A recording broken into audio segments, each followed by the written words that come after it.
quero trazer para vocês hoje pela manhã uma mensagem do capítulo 20 do Evangelho de João. Eu fiquei pensando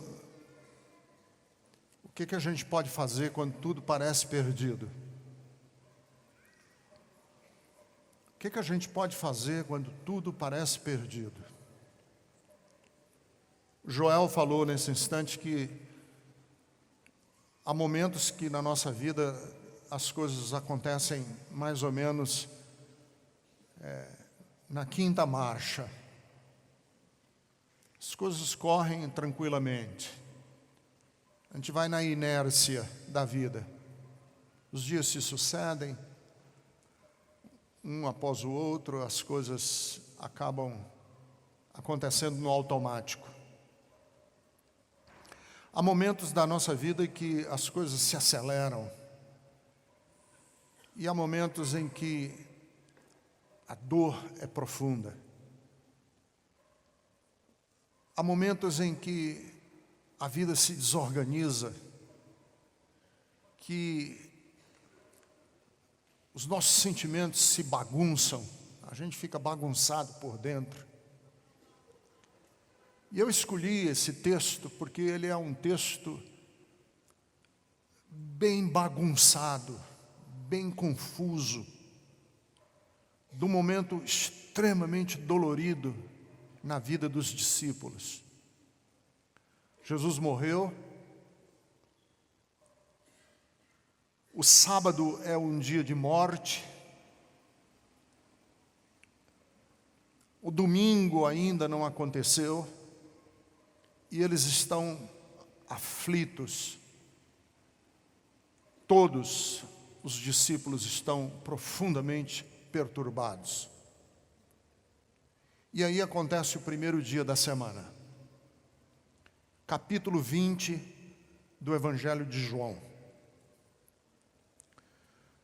Eu vou ler alguns versículos para vocês. No primeiro dia da semana, bem cedo, estando ainda escuro, Maria Madalena chegou ao sepulcro e viu que a pedra da entrada tinha sido removida. Então correu ao encontro de Simão, Pedro, e do outro discípulo. Os melhores biblistas dizem que este outro discípulo é o próprio autor, o João. E do outro discípulo, aquele a quem Jesus amava, e Maria Madalena disse para eles dois: tiraram o Senhor do sepulcro e não sabemos onde o colocaram. Pedro e o outro discípulo, quer dizer, João, foram para o sepulcro. Os dois corriam, mas o outro discípulo, quer dizer, João, foi mais rápido que Pedro e chegou primeiro ao sepulcro. Ele se curvou, olhou para dentro, viu as faixas de linho ali, mas não entrou. A seguir, Simão Pedro, que vinha atrás dele, chegou, entrou no sepulcro, viu as faixas de linho, bem como o lenço que estava ou que estivera sobre a cabeça de Jesus. O lenço estava dobrado à parte, separado das faixas de linho. Depois o outro discípulo que chegara primeiro ao sepulcro, quer dizer, o João, também entrou.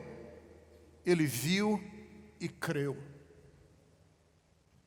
Eles ainda não haviam compreendido que, conforme a Escritura, era necessário que Jesus ressuscitasse dos mortos. Até aí. Mas se você puder ficar com o dedo aí marcando a sua Bíblia, fique, porque eu vou voltar ao texto várias vezes. Querido Deus, dá-nos da Tua bênção. Ajuda-me a falar a Tua palavra hoje pela manhã de tal maneira que neste auditório tão vasto, com tanta gente diferente, com tantos sentimentos diferentes, a Tua palavra chegue a corações e a pessoas individualmente. Eu te peço também pela mensagem, quando ela chegar no YouTube, quando ela chegar na rádio, quando ela estiver na internet, aonde ela chegar, em qualquer lugar do mundo, que a Tua bênção esteja com a pessoa que vai ouvir. Eu te peço no nome de Jesus. Amém. Ninguém sabe o tamanho de uma dor, a não ser a pessoa que experimenta ou experimentou aquela dor. Ninguém avalia o sentimento de outra pessoa nas experiências da vida. Se eu digo para você, eu estou com uma dor de cabeça tremenda, você não sabe o que é a minha dor de cabeça.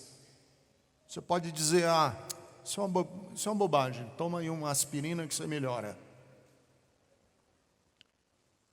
Ninguém conhece a dor do outro, não adianta. Dor é um sentimento muito individual.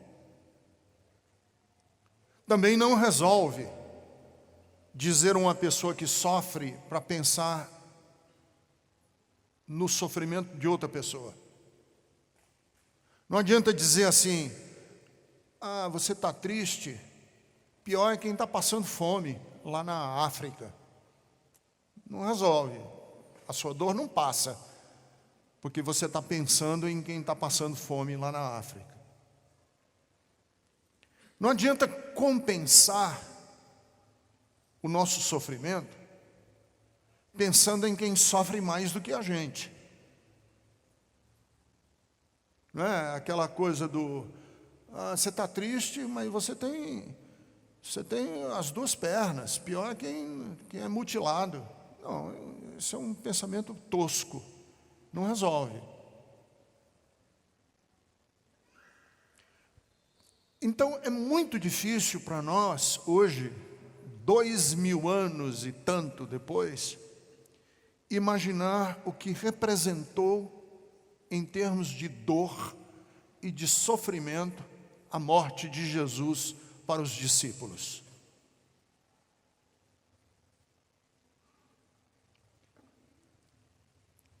Porque a gente não tem ideia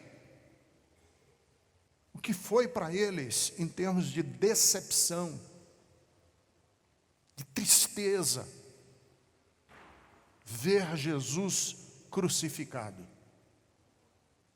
Olhar para aquele que falou palavras lindas, para aquele que foi companheiro, para aquele que os afirmou, ver ele morto, com o semblante de um cadáver. Nós não temos ideia. Porque a gente sabe, hoje, teologicamente, pelo que Jesus morreu. A nossa teologia diz que Jesus morreu pelos nossos pecados. Isso é parte da nossa teologia. Jesus morreu pelos nossos pecados.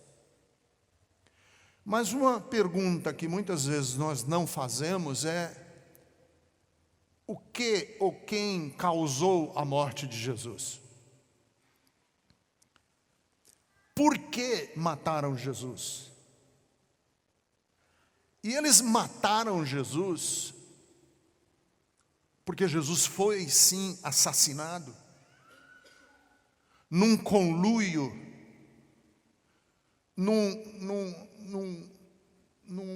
esquema armado entre religiosos e o poder político. Dois poderes mataram Jesus: o poder religioso e o poder político.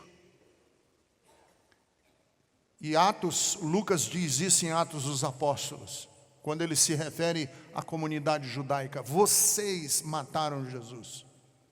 Vocês conspiraram contra a vida do Filho de Deus. Então, assim, Jesus se deu por nós, mas ele foi assassinado por dois poderes que se reuniram: o religioso e o político. Por que eu estou dizendo isso? Porque a morte de Jesus, aos olhos dos discípulos, foi a vitória do canalha, do patife.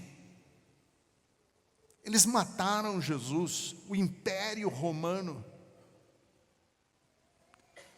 se uniu ao império religioso para tirar a vida do Filho de Deus, e os discípulos estão devastados. Tão devastados que eu não tenho como avaliar a dor deles. Principalmente eu que estou, e você que está aqui hoje, 2000 anos depois, não temos como avaliar. Como eu não tenho como avaliar sua dor de cabeça. Como eu não tenho como avaliar se é muito ruim ter uma unha encravada ou não, ou se o mal-estar de uma quimioterapia é terrível. Eu não tenho como avaliar se a sua enxaqueca, se a dor do seu divórcio, se o sentimento de fracasso da sua falência. Eu não tenho como avaliar se o abandono do seu filho ou da sua filha, ou se o abandono dos seus pais, eu não tenho como avaliar. Jesus ter sido crucificado é o triunfo do poder imperial que devasta os discípulos. Jesus ter sido crucificado foi uma mensagem clara: ninguém se atreva a ir contra o império, que você vai perder. Jesus ter sido crucificado foi a falência dos planos, dos projetos, dos ideais, dos sonhos. Eles estão arrasados, os discípulos estão perdidos. Sábado foi um dia tenebroso. Daí o capítulo. Porque esse capítulo 20, embora ele já se dê no domingo, ele é muito confuso. Maria Madalena vê que removeram a pedra do sepulcro, chama os discípulos, e aí o capítulo é muito cheio de confusão, muito cheio de perturbação, porque é próprio das pessoas que estão passando por uma dor muito grande. Elas ficam confusas, elas se bagunçam internamente. Porque Maria Madalena, ela viu dois anjos. O texto diz que ela viu dois anjos. O texto diz que no versículo de número 12, por isso que eu pedi para você colocar o dedo lá no capítulo e não fechar. Quando ela voltou ao sepulcro, tinha dois anjos lá. É interessante esse relato de terem dois anjos. Porque na grande maioria das aparições angelicais no Novo Testamento, aparece só um anjo. Por exemplo, foi só o anjo Gabriel que apareceu para Maria, anunciando o nascimento de Jesus. Só tinha um anjo, Gabriel. Mas Maria Madalena vê dois. Ela não vê só um, ela vê dois. E eu acho que é uma nuance da narrativa bíblica aparecerem dois anjos para Maria Madalena, porque mesmo vendo dois anjos, ela continua confusa. Diante de dois anjos, ela ainda está em crise. E aí, é assim, o que o texto quer nos dizer é: quando a gente está muito triste, você pode ver até 2 anjos que você vai continuar confuso. Só um. Você podia dizer, mas foi só um anjo. O texto diz, não, foram 2. E ela continuou confusa. E ela está confusa porque ela não consegue perceber o que está acontecendo. Que a pedra do sepulcro foi removida, Jesus já não está mais lá, os lençóis que envolviam o corpo de Jesus estão jogados no chão, o lenço que cobria o rosto de Jesus está dobrado e colocado à parte, e ela está confusa, ela não sabe o que está acontecendo. Pedro tem um relato, João tem outro relato, os discípulos estão perturbados ao extremo com aquilo que para eles foi o evento pior da vida deles. Mataram Jesus, assassinaram o nosso Senhor. E Maria Madalena está tão confusa, e logo ela, que era íntima de Jesus, vê Jesus e não o reconhece, acha que é o jardineiro. O outro discípulo que entrou com Jesus, ou que entrou com Pedro, para ver o sepulcro vazio, o texto diz que ele creu. O texto diz, ele viu e creu. Depois o outro discípulo, no versículo de número 8, entrou, viu o sepulcro vazio, creu.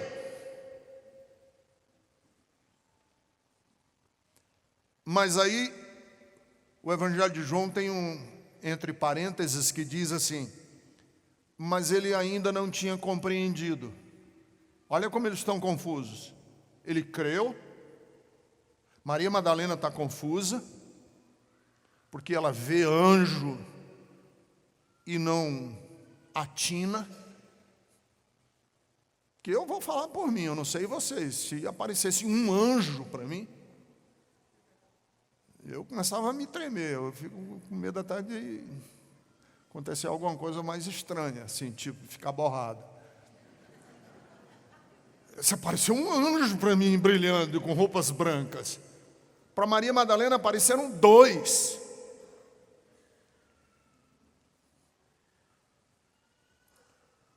João entrou no templo, no sepulcro. O sepulcro está vazio, ele viu, o texto diz, e ele creu. Mas aí vem um entre parênteses e diz assim, mas ele não compreendeu. Porque ele ainda não tinha compreendido. E de novo, porque eu acho que às vezes a gente crê, mas não atina. Nem sempre crer é sinônimo de atinar. Você pode crer e você pode não apreender. Você pode crer, mas você pode não alcançar. E o João entrou no templo, eu fico falando templo, entrou no sepulcro, viu o sepulcro vazio, creu, mas não atinou. Porque muitas vezes a nossa dor, e eu conheço gente que tem e teve grande dor na vida, que diz assim, pastor, eu continuo crendo, mas eu não me entendo. Eu creio no amor de Deus, eu só não estou entendendo o que eu estou passando na vida. É muito comum a gente crer e nem perceber as implicações do que a gente crê. Na dor é muito comum a gente repetir frases de efeito. A gente repetir frases automáticas. Eu creio. Eu sei. Quando na verdade a gente está muito confuso. E Pedro e João estão confusos. Maria Madalena estão confusos. Como é que a gente sabe que eles estão confusos? Porque o texto diz que, aqui no capítulo 20, Ao cair da tarde, versículo de número 19, do primeiro dia, quer dizer, do domingo, isso aconteceu de manhãzinha cedo, de madrugada, quando chega no finzinho do dia, os discípulos estão trancados, com as portas trancadas e fechadas, versículo de número 19, porque eles estão com medo dos judeus.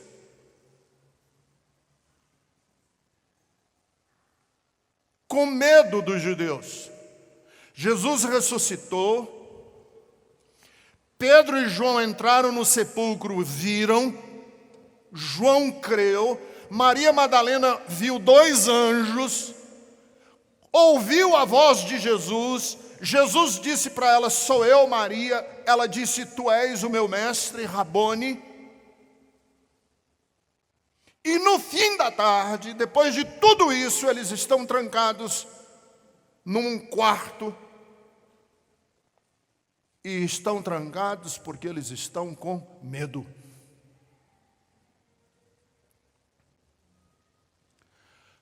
Tomé não estava na sala. Tomé não viu nada disso. Tomé estava no outro canto, sei lá onde é que ele estava. Ninguém sabe onde é que Tomé estava visitando a sogra dele. Aí Tomé volta. Chega lá, vê todo mundo trancado na sala. E Tomé diz, eu quero aqui salvar a pele do Tomé. Porque todo mundo pega no pé do Tomé. Até rimou, né? Todo mundo pega no pé do Tomé. Tomé é o famoso que duvida. E todo mundo diz, Tomé é o cara que duvidou, Tomé não sei. Pega leve com Tomé. Pense na seguinte situação. Os discípulos estão todos trancados numa sala, com medo. Tomé chega lá da visita que ele foi fazer na sogra dele e diz, o que está acontecendo aqui? O que vocês estão... O Senhor ressuscitou. Olha a mensagem ambígua, contraditória dos lábios dos discípulos para o Tomé. O Senhor ressuscitou e nós estamos trancados aqui com medo. Você creria? Eu não creria. Como assim? O Senhor ressuscitou e vocês estão trancados aqui com medo dos judeus? Eu não creria.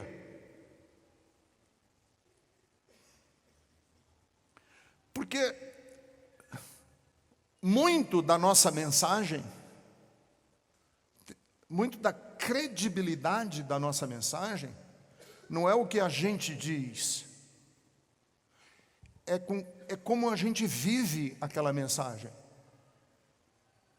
E o Tomé não acreditou, e eu também não acreditaria, porque é completamente contraditório. Você dizer que você viu o sepulcro vazio, que Jesus triunfou sobre o Império Romano, que você ouviu a voz de Jesus no jardim, e que você sabe que o Senhor vive, e que Roma não é tudo aquilo que posa ser, que o poder político e o poder religioso que se macumunaram para matar Jesus na última instância não tiveram triunfo nenhum, porque o Senhor estava com Jesus e Ele ressuscitou dos mortos. E vocês estão trancados com medo? Eu não creio.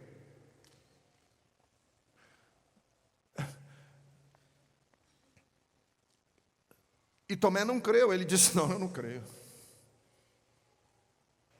Vindo dos lábios de vocês, eu não creio. Eu preciso tocar nele, porque do jeito que vocês estão falando, com a certeza com que vocês estão falando, eu não creio.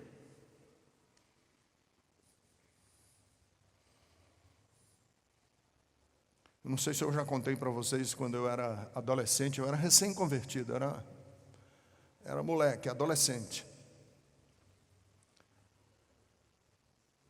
E eu ainda, assim, tinha todas as crises de um adolescente, de autoafirmação e tal.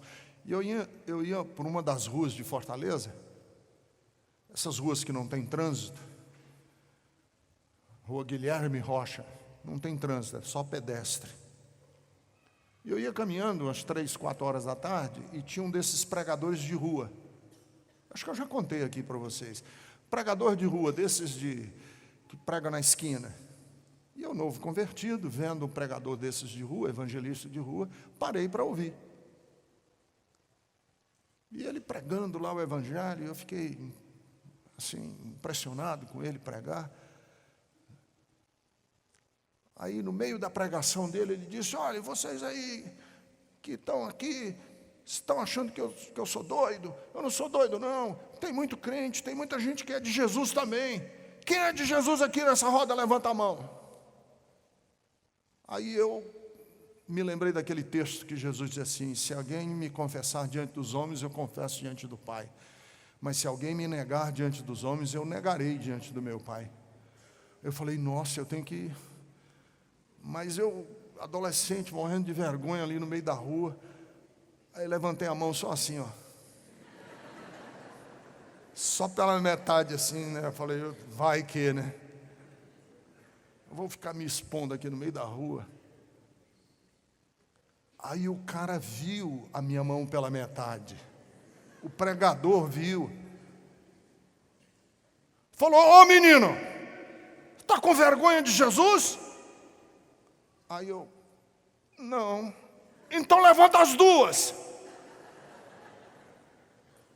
E ninguém mais estava de mão levantada e fiquei só eu no meio da rua com as duas mãos levantadas.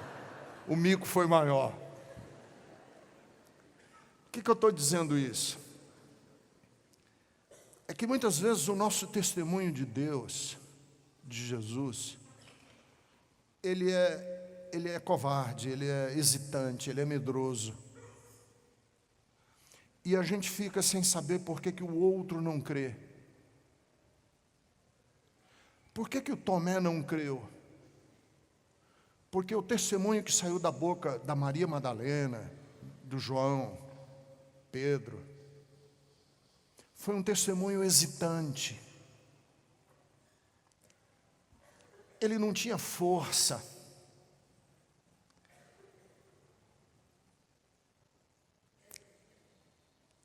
E é muito interessante que o texto nos diz que uma semana depois, as portas continuavam trancadas. Os discípulos estavam com medo.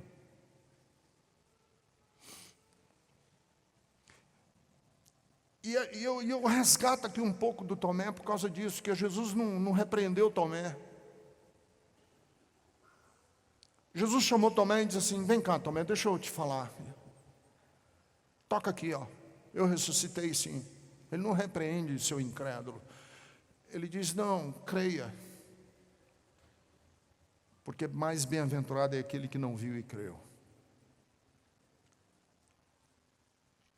Então, nesse texto, eu quero ajudar você, que está talvez passando por um problema, uma dificuldade, uma dor, e eu não sei como avaliar a sua dor. Eu não posso avaliar, eu não posso dizer dói muito, dói pouco, deixa disso, isso é bobagem. Eu não posso falar isso para você. Porque pode ser uma bobagem para mim o que você está passando, mas para você é muito importante. Pode ser apenas uma dor de cabeça leve, na minha avaliação, mas para você está lhe desestabilizando.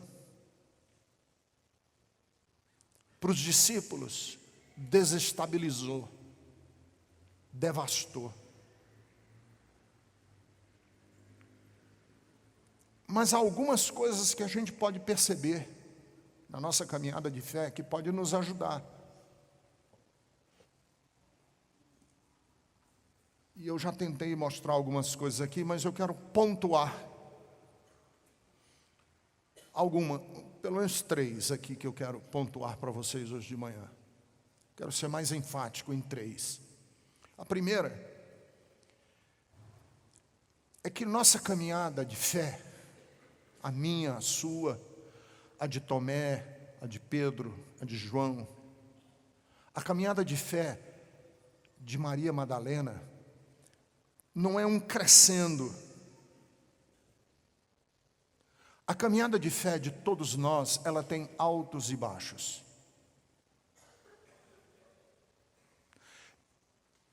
E o texto fica claro que Maria Madalena, a que comunicou, que abriu, que rasgou o verbo, o Senhor vive, se sentiu depois perdida. Pedro, João, que viram o túmulo vazio e os lenços jogados no chão, depois hesitam.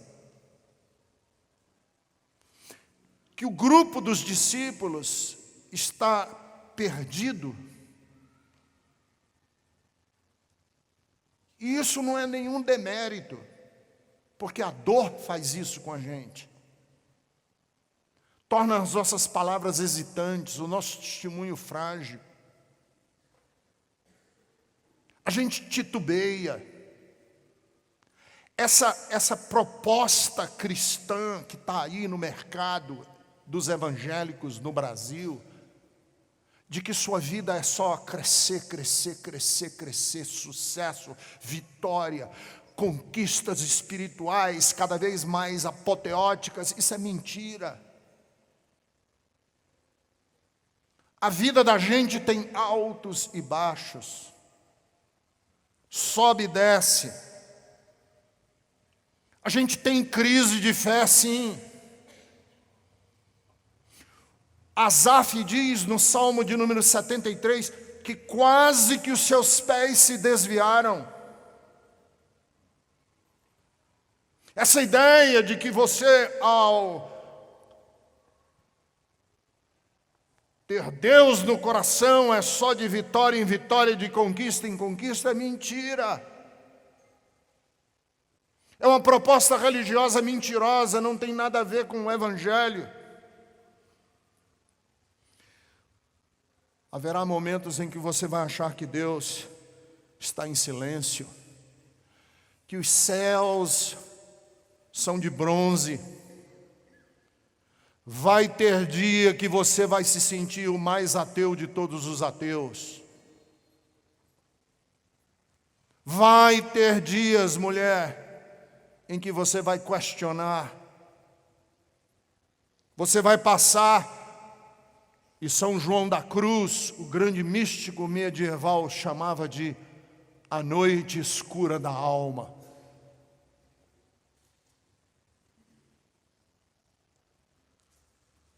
E deixa eu falar uma coisa para vocês, Deus aguenta o tranco. Deus não nos abandona e nem fica decepcionado e nem fica amuado e nem joga maldição em cima da gente quando a gente está nesses vales. Por isso é que os salmos estão lotados de expressões de indignação, de questionamentos. Gente que brigou com Deus. Eu antigamente me escandalizava quando eu ouvia alguém dizer assim, cara, fulano está brigando com Deus. Eu dizia, ai que blasfêmia, não se briga com Deus. Deus aguenta o tranco das nossas brigas com Ele. Eu tenho dúvida, sim. Questiono, sim. Gente que tira de letra tudo da vida. Não tem crise, não tem dor. Não tem problema que o abata. Tem gente que não se abate com nada. Eu morro de medo de gente assim. Eu fico me questionando sobre gente que já perdeu tudo e mantém um discurso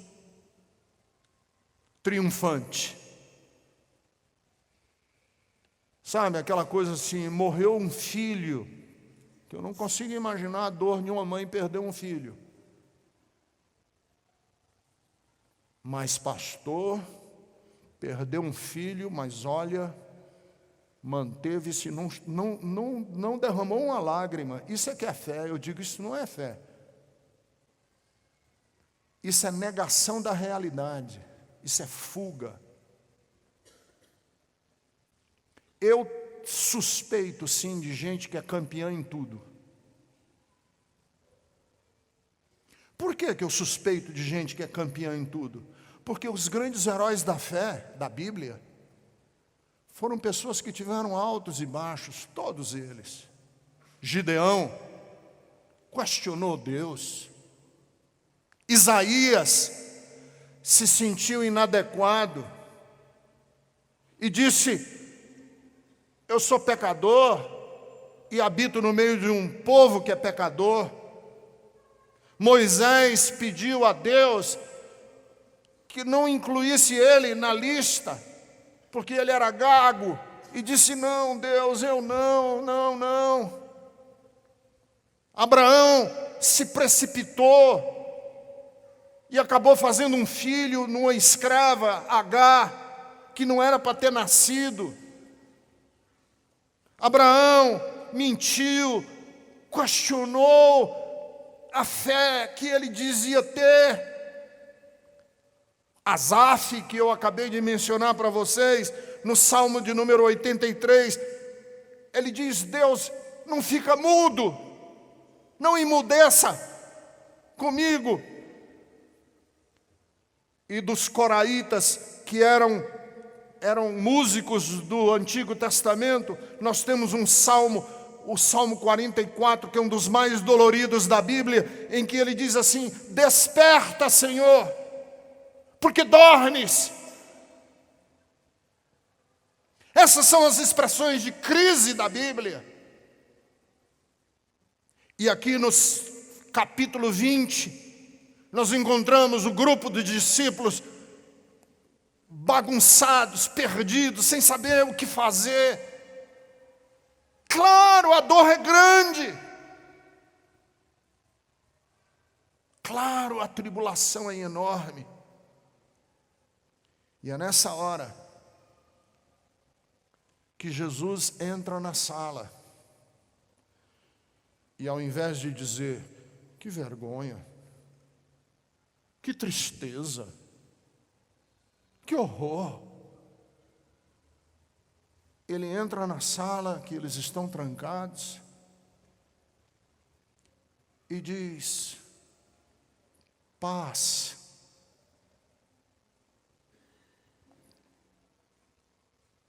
E sopra sobre eles o Espírito Santo. E diz: recebam o Espírito Santo de Deus. Olha que coisa linda. Ao invés de repreender, de condenar, de cobrar, de exortar, ele sopra sobre eles o Espírito de Deus. Olha que lindo. Então, se você está passando por dor, e você está questionando, você está ateu, você está no fundo do poço, Deus não vai hoje pegar você e repreender e cobrar. Deus vai acolher você e dizer: paz, receba o Espírito. E é interessante que ele sopra sobre eles o Espírito Santo. E é interessante porque o Espírito de Deus é sopro. A palavra hebraica para espírito é ruá, e ruá é sopro. Então ele sopra. Quer dizer, em outras palavras, ele dá fôlego. Ele dá o fôlego de Deus para o abatido. Olha que lindo. Jesus dá o fôlego de Deus para quem está abatido. É como se dissesse assim: vem cá, senta aqui e respira. Vem cá, vem cá. Respira. Porque o ambiente está trancado, as portas estão fechadas. O ar está viciado. E Jesus traz um fôlego para aquele que está abatido. Mas o que é interessante é que a ação do Espírito Santo, quer dizer, esse fôlego de Deus, ele não é para sempre.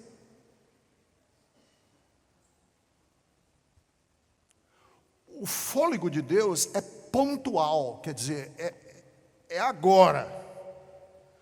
Mas isso não significa que você não vai precisar de outros fôlegos de Deus na frente.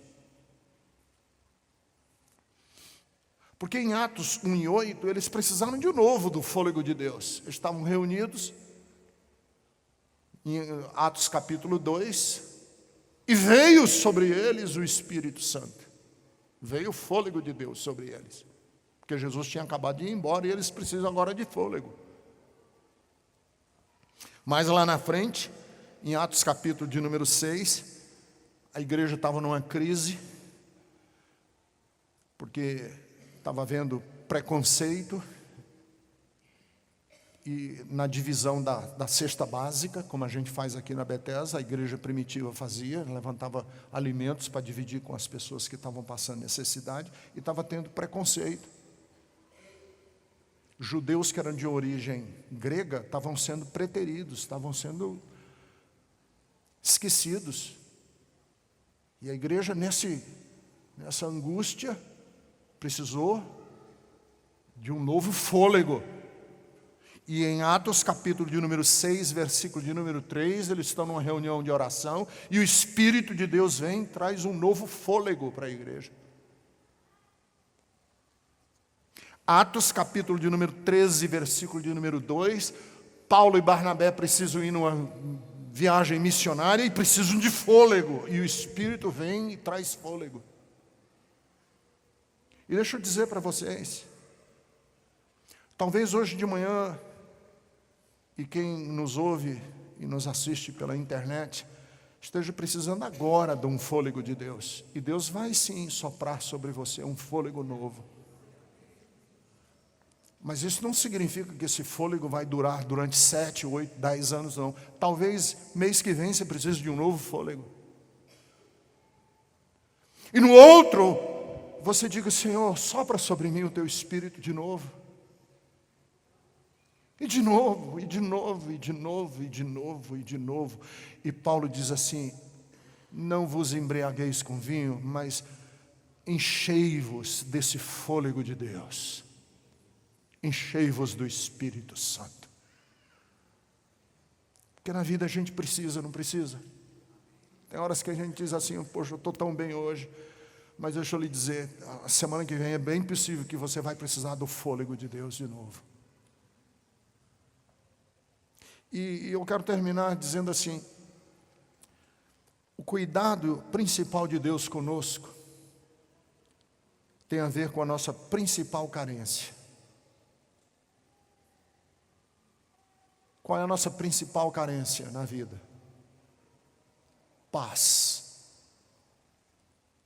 Paz.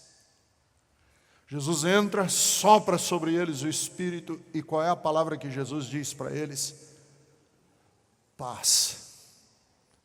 Paz seja convosco. Por que eles estão precisando de paz? Porque aquele é um momento devastador para eles. Em João, no Evangelho de João, Jesus é chamado no Evangelho de João por diversos títulos.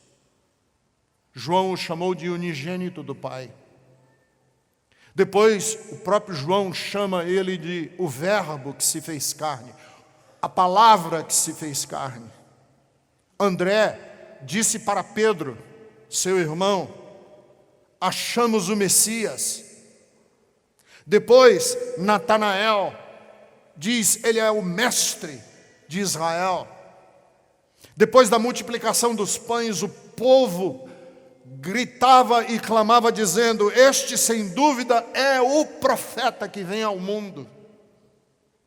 O próprio Jesus diz aos judeus que ele era o verdadeiro maná, quando ele disse: eu sou o pão da vida, o pão verdadeiro que alimenta vocês de vida. Ele teve a ousadia de se chamar maior do que Abraão, porque ele disse: antes que Abraão existisse, eu sou. Ele é o bom pastor que dá a vida pelas ovelhas, ele é a porta, ele é o caminho, ele é a ressurreição e a vida, ele é a verdade. E todas essas verdades que são ditas no Evangelho de João acabaram de ruir, cair por terra. E os discípulos estão carentes de paz, porque todas as expectativas que eles tinham de Jesus estão no chão. E aí é interessante, porque Jesus disse: olha, eu não vou mais chamar vocês de servos, eu agora vou chamar vocês de amigos. Mas eles creram, mas não atinaram.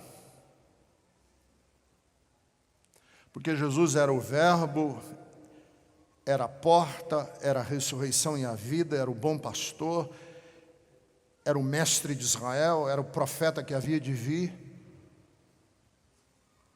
Mas amigo, a gente só descobre quando a gente está em tribulação e ele é o ombro que nos traz paz. Qualquer amigo. Provérbios 17:17 diz assim: a todo tempo ama o amigo, mas é na tribulação que nasce o irmão. Diga comigo, repita comigo, diga assim: a todo tempo ama o amigo, mas é na tribulação que nasce o irmão. Eles conheciam Jesus como mestre, como profeta, como porta, como bom pastor, como Messias, como unigênito do Pai, como rei de Israel. Faltava eles conhecerem Jesus como amigo. E em qual circunstância eles descobrem o irmão, o amigo irmão, o irmão amigo? Na hora da tribulação, quando ele entra na casa e diz paz. Aí eles perceberam: esse cara é nosso amigo, ele é o nosso amigo. Deixa eu falar para você, no dia que você estiver passando pela maior tribulação da sua vida,